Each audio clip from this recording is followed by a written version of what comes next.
Okay, here we are from Manchester, Tennessee, and we have approached here Andy Miller. He just wants to tell you a little bit about himself and why he's here today. The founder and chairman of the Tennessee Freedom Coalition, and I'm here about free speech. We can't make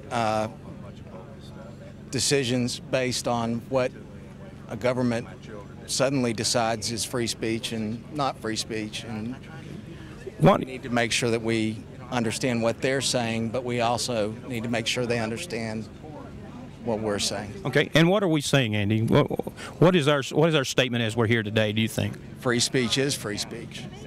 You think it applies to everyone, or do we divide it up into political Islam versus the rest of America? Well, that seems to be what's happening right now, and obviously that's not acceptable. Never will be. And what do you think about the civil rights laws that they're talking about enforcing here? Do you think that'll hold up to constitutional muster? I don't know yet. I'm going to be very interested in hearing what they have to say. Okay. Are you familiar with the defamation of political law? Of political law, the United Nations law that says that tries to legislate blasphemy? Absolutely. Okay. Do you think it's possible here in the United States that we'll get to that point? I would hope that patriots all over the country would stand up and say that that's not going to happen here. Okay. We're not going to have that here. I know certainly Tennesseans particularly. Why do you think Tennessee has been like the sounding ground for the initial blast of this free speech challenge?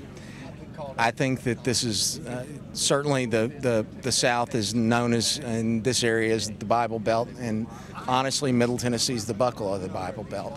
And I think that they are trying to prove that if they can do it here, they can do it anywhere. And so my efforts have been to make sure that people understand exactly what we're dealing with in truth, not in rumor. I've read the Quran, the Sirah, the Hadiths. I've read the Reliance of the Traveler, and if anyone follows those books fundamentally at their word, then it's problematic in the U.S. because we have a Constitution, a Bill of Rights, and another legal system that does not include Sharia.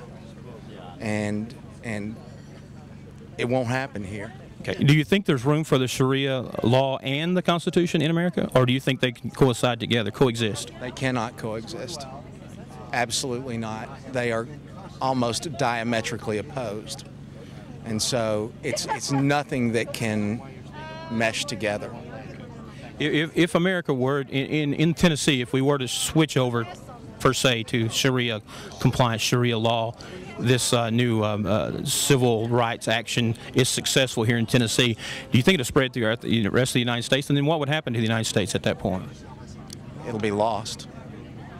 I can't fathom the idea that it would spread, and I think that there may, as the Japanese learned, at some point you awaken the sleeping giant. I think that if things get pushed too far, it could be really bad, because people are going to stand up. They believe in the Constitution, the Bill of Rights. They believe in the rights that the founders set forth. And the mere idea of trying to marry, the Constitution and Sharia law is just obscene. Wow. Thank you for your time, Andy, and I do appreciate it. Thank you very much. Nice to meet you. Nice to meet you.